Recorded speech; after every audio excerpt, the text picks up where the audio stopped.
Dude, what is your problem? You are flat!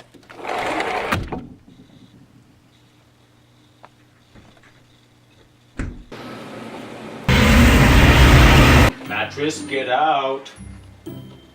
No, get out. Almost there.